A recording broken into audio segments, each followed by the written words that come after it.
Hello students,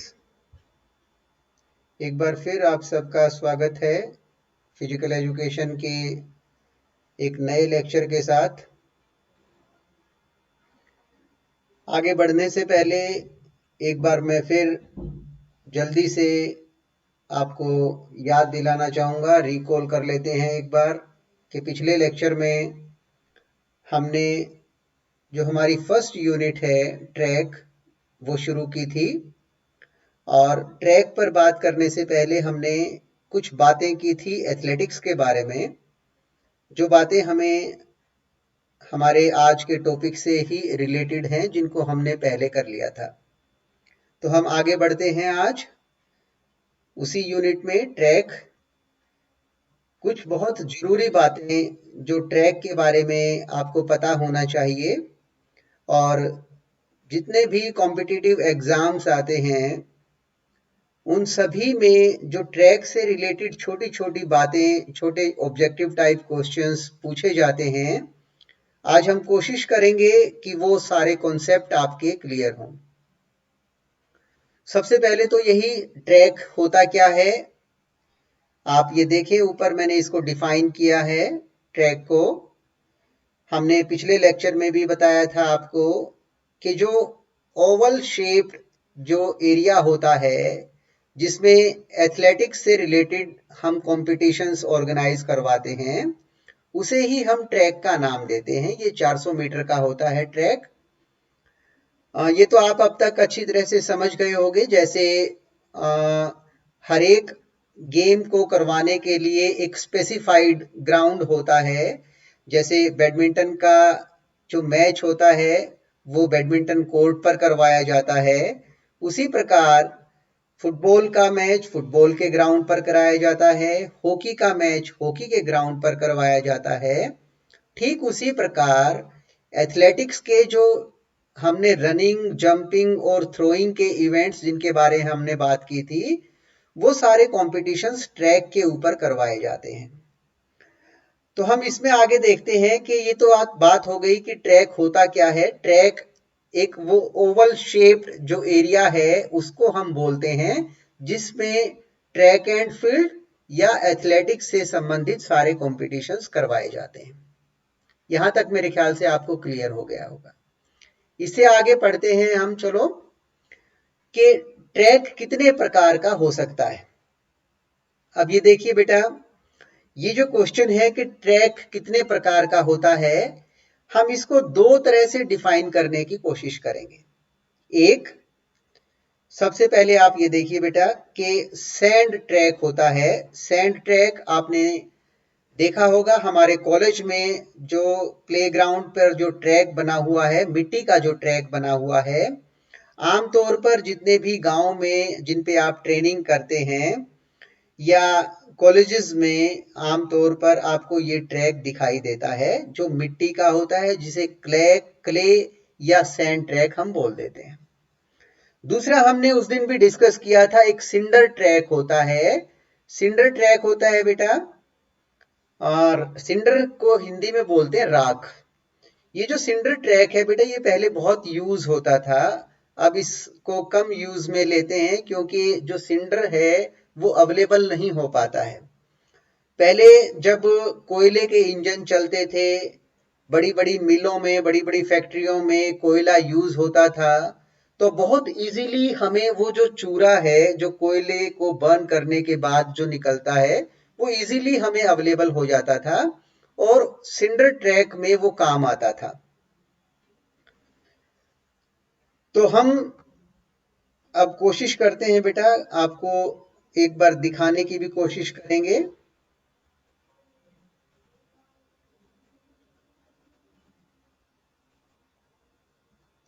sand track आपको समझ में आ गया होगा बेटा।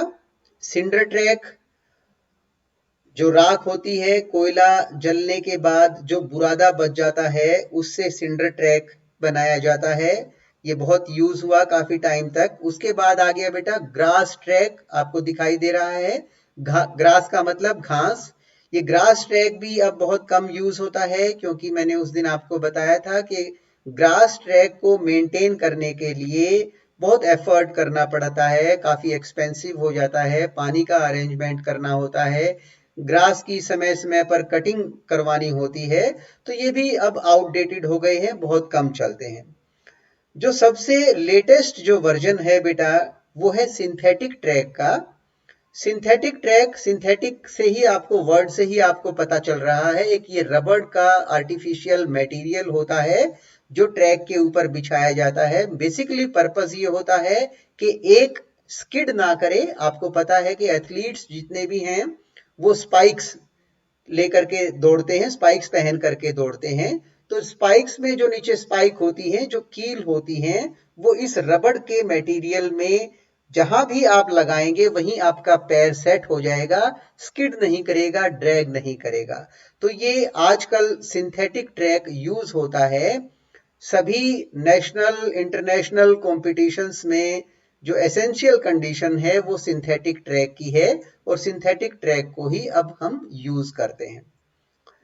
तो चलिए आइए एक बार देख लेते हैं जो सिंडर जिसकी हमने बात की थी। ये ट्रैक कुछ कुछ ऐसा दिखाई देता था। ये जो आपको दिखाई दे रहा है अब आपके स्क्रीन के ऊपर, ये सिंडर ट्रैक है जिसे हम अब बहुत कम यूज करते हैं। ये देखिए बेटा, ये ग्रास ट्रैक है, एथलीट्स इस ग्रास ट्रैक पर दौड़ रहे हैं।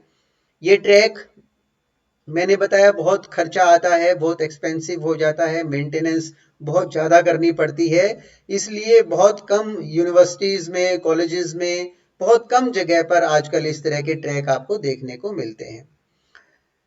ये है वो ट्रैक जिसकी हम बात कर रहे थे। ये 9 लेन का सिंथेटिक ट्रैक है। आप देखिए 9 धावक जो हैं वो अपनी अपनी लेन के अंदर इसमें दौड़ रहे हैं। ये लाइन क्या होती है, लेन क्या होती है, ये सारी बातें हम अपने आने वाले इस लेक्चर में करेंगे। अभी तो आप सिर्फ इतना देखें कि जो सिंथेटिक ट्रैक कैसा होता है, जिस सिंथेटिक ट्रैक की हम बात कर रहे हैं। तो हमने इसमें देखा, अब ये लेन 9 थी वहां पर, ये भी एक सिंथेटिक ट्रैक है। इसे देखिए आप, धावक स्टार्ट ले रहे हैं और ये 8 लेन का एक सिंथेटिक ट्रैक है। बहुत ही खूबसूरत, बहुत ही सुंदर ट्रैक होता है ये, और सभी इंटरनेशनल नेशनल कॉम्पिटिशन्स में इसको हम यूज करते हैं। चलिए आगे बढ़ते हैं। मैंने कहा था कि ट्रैक कितने प्रकार का होता है। इस प्रश्न का जवाब हम दो तरीके से देने की कोशिश करेंगे। एक तो हमने देख लिया कि भाई ट्रैक कितने प्रकार के होते हैं, हमने बता दिया भाई 4 तरह के ट्रैक हो सकते हैं। एक सैंड के हो सकते हैं, सिंडर के हो सकते हैं, और ग्रास के हो सकते हैं, और सिंथेटिक ट्रैक होते हैं। अब इसी प्रश्न को हम दूसरी तरीके से लेते हैं कि ट्रैक दो तरह का हो सकता है। ये दोनों ही टर्म जो है बहुत कॉमनली हम यूज करते हैं बेटा, इनको समझने की कोशिश करो। जैसे एक स्टैंडर्ड ट्रैक होता है, आमतौर पर इस टर्म को आप सुनते हो। दूसरा हम नॉन स्टैंडर्ड ट्रैक भी कह सकते हैं इसको। एक स्टैंडर्ड ट्रैक हो गया, दूसरा नॉन स्टैंडर्ड ट्रैक हो गया। इस तरह से भी इस टाइप्स को हम डिफाइन कर सकते हैं। अब स्टैंडर्ड ट्रैक क्या होता है बेटा, जितने नेशनल इंटरनेशनल लेवल के जो कॉम्पिटिशन्स हैं उनमें जो 400 मीटर का ट्रैक यूज होता है उसे हम स्टैंडर्ड ट्रैक का नाम देते हैं। ये नॉन स्टैंडर्ड ट्रैक आपको ऊपर स्क्रीन के ऊपर दिखाई दे रहा है। इन नॉन स्टैंडर्ड ट्रैक को हम कई बार यूजुअली आम बोलचाल की भाषा में ट्रेनिंग ट्रैक के नाम से भी जानते हैं। ये वही ट्रेनिंग ट्रैक हैं जो आप अपने गांव में, कॉलेज में या स्कूलों में आप देखते हैं, जो 200 मीटर के भी हो सकते हैं, 300 मीटर के भी हो सकते हैं, depending upon the availability of the space. तो आपके पास कई बार क्या होता है कि 400 मीटर का ट्रैक पूरा बनाने के लिए आपके पास स्थान नहीं है मान लो, तो आप ट्रेनिंग पर्पस के लिए थोड़ा छोटा या साइज में थोड़ा कम ट्रैक आप बना लेते हैं। लेकिन ऐसे सभी ट्रैक्स को आप कॉम्पिटिशन्स ऑर्गेनाइज करवाने के लिए यूज नहीं करते हैं। तो ऐसे जो ट्रैक होते हैं इनको हम नॉन स्टैंडर्ड ट्रैक्स या ट्रेनिंग ट्रैक बोल देते हैं। 200 मीटर के भी हो सकते हैं, 300 मीटर के भी हो सकते हैं, इससे ज्यादा भी हो सकते हैं। That is used only for the purpose of training. ठीक है बेटा। अब बात आती है कि भाई ये तो नॉन स्टैंडर्ड ट्रैक हो गया, इनको कॉम्पिटिशन्स में हम यूज नहीं करते हैं, जनरली ट्रेनिंग पर्पस के लिए हम इनको यूज करते हैं। कॉलेजेस में, स्कूल्स में 200 मीटर के जो ट्रैक हैं उन पे आपने देखा होगा, कई बार हम लोग भी 200 मीटर का ट्रैक बना करके उस पे कॉम्पिटिशन्स करा देते हैं।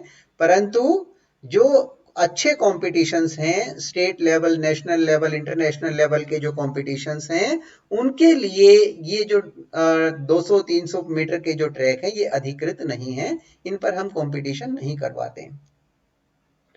तो अब हम स्टैंडर्ड ट्रैक की बात करते हैं बेटा। जब भी आपको कहा जाए कि 400 मीटर का ट्रैक, तो इसका अर्थ ये है कि हम स्टैंडर्ड ट्रैक के बारे में ही बात कर रहे हैं। तो स्टैंडर्ड ट्रैक उस ट्रैक को कहा जा सकता है जो कुछ कंडीशंस को फुलफिल करता हो। ये क्या कंडीशंस हैं कि हमारे एक आपको मैंने पहले हमने बात की है इस बारे में, इंटरनेशनल एमेच्योर एथलेटिक फेडरेशन होती है, IAAF इसको बोलते हैं। और ये जो फेडरेशन है बेटा, ये एथलेटिक्स से संबंधित जितने भी रूल्स एंड रेगुलेशंस हैं उनको बनाती है, उनको इंप्लीमेंट करती है।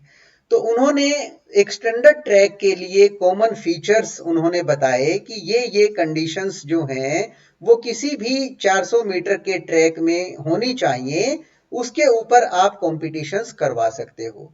तो जो ये कंडीशंस हैं, जो भी ट्रैक इन कंडीशंस को पूरा करता हो उनको हम स्टैंडर्ड ट्रैक कहते हैं। अब ये बेटा पहली कंडीशन में मैंने देखा आपको लिखा है कि it must be oval shaped. Oval अंडाकार आकृति इसकी होती है, अंडाकार अंडे की जैसे शेप होती है वैसे ही शेप इस ट्रैक की होती है। आपको आगे दिखाएंगे इसकी शेप, आगे हम चर्चा करेंगे इस बारे में। दूसरी कंडीशन ये होनी चाहिए कि इसका जो डिस्टेंस है वो 400 मीटर होना चाहिए। ट्रैक जो है वो 400 मीटर का हो, तभी हम उसको स्टैंडर्ड ट्रैक कह सकते हैं। सबके लिए कॉमन फीचर्स होने चाहिए। इसकी जो डायरेक्शन है उन्होंने वो भी फिक्स कर दी कि डायरेक्शन जो है वो हमेशा नॉर्थ टू साउथ होनी चाहिए।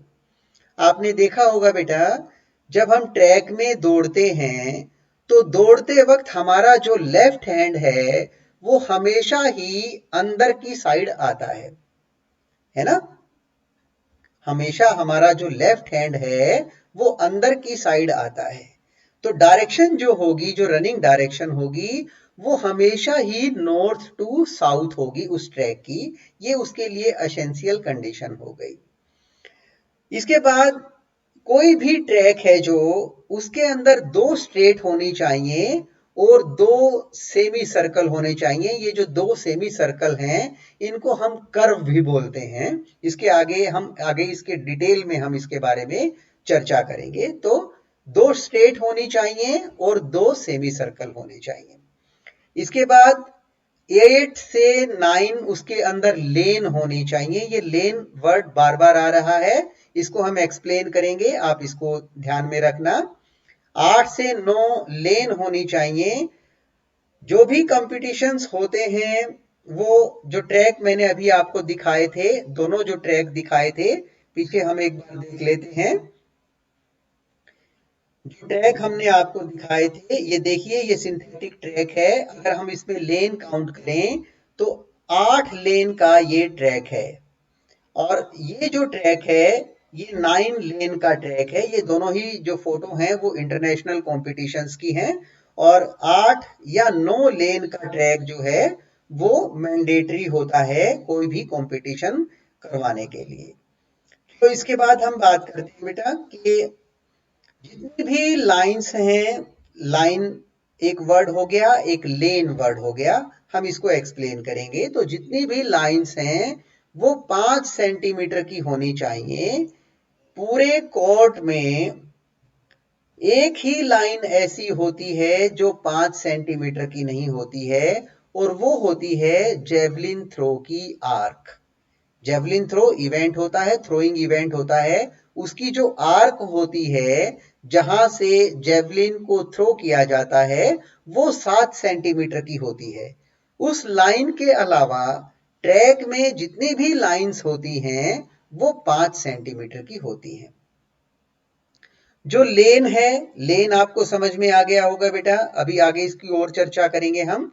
लेन की जो विड्थ है वो 1.22 से 1.25 होनी चाहिए। बेटा इसमें प्रिंट गलत हो गया है, 21.25 आपको जो दिखाई दे रहा है, 1.22 से 1.25 मीटर ये होनी चाहिए। जो स्ट्रेट है उसकी जो लेंथ है वो 80 टू 85, ये 82 मीटर यहां आया है, 80 टू 85 मीटर हो सकती है। परंतु जो इंटरनेशनल कॉम्पिटिशंस हैं, जो अच्छे स्टैंडर्ड के कॉम्पिटिशंस हैं, उनमें जो ट्रैक यूज होता है उसमें 84.39 मीटर की स्ट्रेट को हम यूज करते हैं। तो अगर आपसे पूछा जाए कि ट्रैक की स्ट्रेट कितने मीटर की होती है तो आप कहेंगे 84.39 मीटर का स्ट्रेट होता है।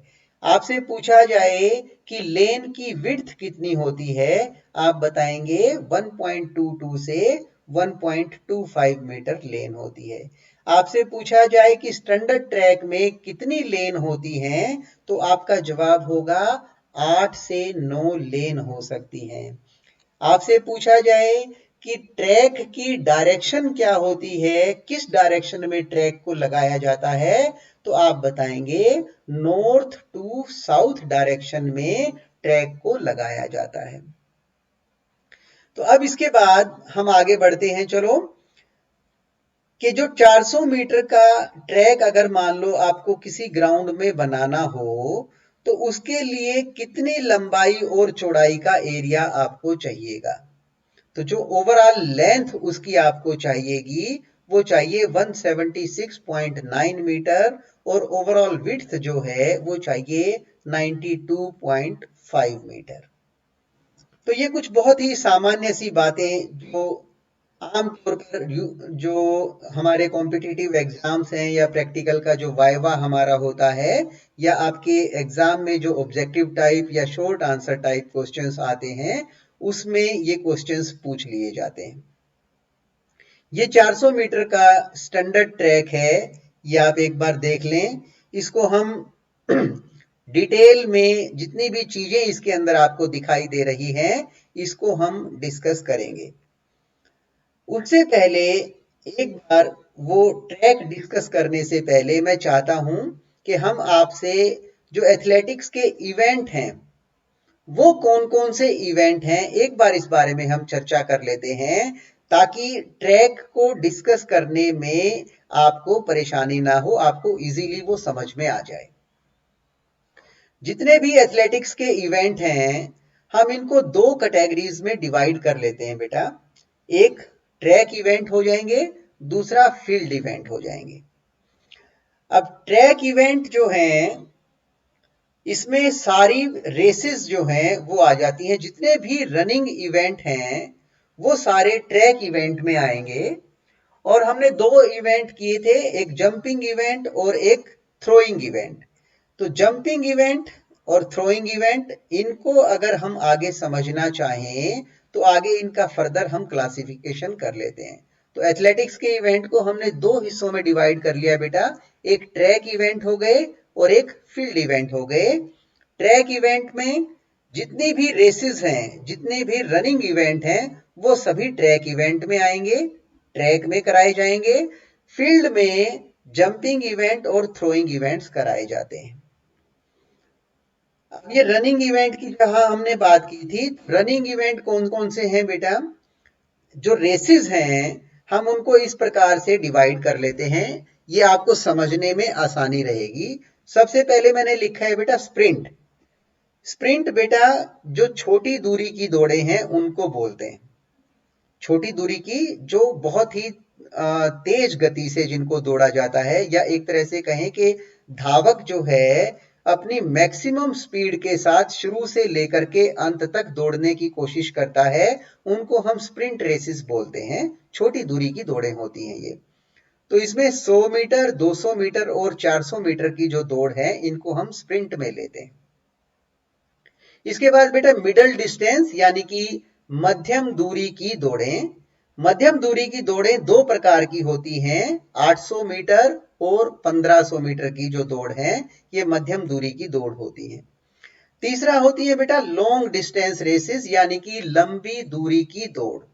ये जो लंबी दूरी की दौड़ है बेटा, इसमें 5000 metre, 10,000 metre, cross country, marathon, 20 kilometre walk, 50 kilometre walk, ये सारी जो है लॉन्ग डिस्टेंस रेसेस में हम इसको ट्रैक इवेंट में हम रखते हैं। इसके बाद हम जल्दी से बात कर लेते हैं बेटा रनिंग इवेंट्स में स्प्रिंट, मिडल डिस्टेंस और लॉन्ग डिस्टेंस के अलावा कुछ रेसेस और होती हैं जो करवाई जाती हैं। इसमें सबसे पहले आती है hurdle race. Hurdle race 100 metre की होती है, 110 मीटर की होती है और 400 मीटर की होती है। 100 मीटर की जो दौड़ है हर्डल रेस, ये महिलाओं के लिए होती है। 110 मीटर की जो दौड़ है वो पुरुषों के लिए होती है और 400 मीटर की जो दौड़ है हर्डल रेस की हम बात कर रहे हैं, ये लड़कियों और लड़कों के लिए दोनों के लिए होती है। तो 100 metre, 110 metre, 400 metre men and 400 metre women, ये रेसेस हो गई हर्डल रेस। इसके बाद रिले रेस आ गई बेटा। रिले रेस में भी देखो मैंने नीचे लिखा है 4 into 100 मीटर और 4 into 400 मीटर। अब ये 4 into 100 मीटर और 4 into 400 मीटर जो एथलेटिक्स के बच्चे हैं उनके लिए तो समझना बहुत ही इजी है, लेकिन मुझे लगता है क्योंकि आप फाइनल ईयर तक आ गए हो तो आप लोगों को भी ये इतना तो समझ में आना ही चाहिए।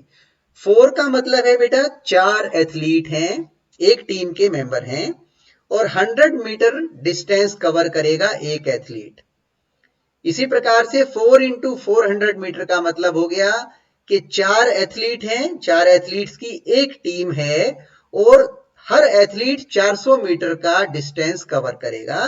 तो ये दो रेसेस होती हैं रिले रेसेस, जिसमें हम बैटन एक्सचेंज करते हैं। आपने की होगी जरूर, आपने सुना होगा इसके बारे में। तो दो रेसेस हो गई, 4 into 100 मीटर और 4 into 400 मीटर। इसके अलावा डेकैथलन, हेप्टैथलन और स्टीपल चेज ये भी होती है। डेकैथलन होती है बेटा, इसमें लड़कों के लिए है ये, 2 दिन में 10 इवेंट करवाए जाते हैं एथलेटिक्स के। हेप्टैथलन लड़कियों के लिए, महिलाओं के लिए होती है, जिसमें 2 दिन में 7 इवेंट करवाए जाते हैं। और इसके बाद इसमें दिखाई दे रहा है आपको स्टीपल चेज। स्टीपल चेज में जो 3000 मीटर की स्टीपल चेज होती है, इसमें 7 वाटर जंप होते हैं और 28 हर्डल होती हैं। यानी कि हर एक राउंड के अंदर एक वाटर जंप होता है और 4 हर्डल होती हैं। 3000 मीटर की ये रेस होती है। तो ये थे हमारे रनिंग इवेंट्स बेटा। इसके बाद हम जल्दी से एक बार जंपिंग इवेंट्स की बात कर लेते हैं। जंपिंग इवेंट्स में लॉन्ग जंप है, हाई जंप है, ट्रिपल जंप है और पॉल वॉल्ट है। ये चारों जो जंप हैं इनको हम जंपिंग इवेंट्स बोल देते हैं। लॉन्ग जंप लंबी कूद, हाई जंप ऊंची कूद, ट्रिपल जंप हिंदी में जिसको तिहरी कूद बोलते हो, और पोल वॉल्ट यानी कि बांस के सहारे से जो कूदते हैं, बांस कूद जिसको बोलते हैं। ये चारों आपके जंपिंग इवेंट हैं। चलिए आगे बढ़ते हैं बेटा।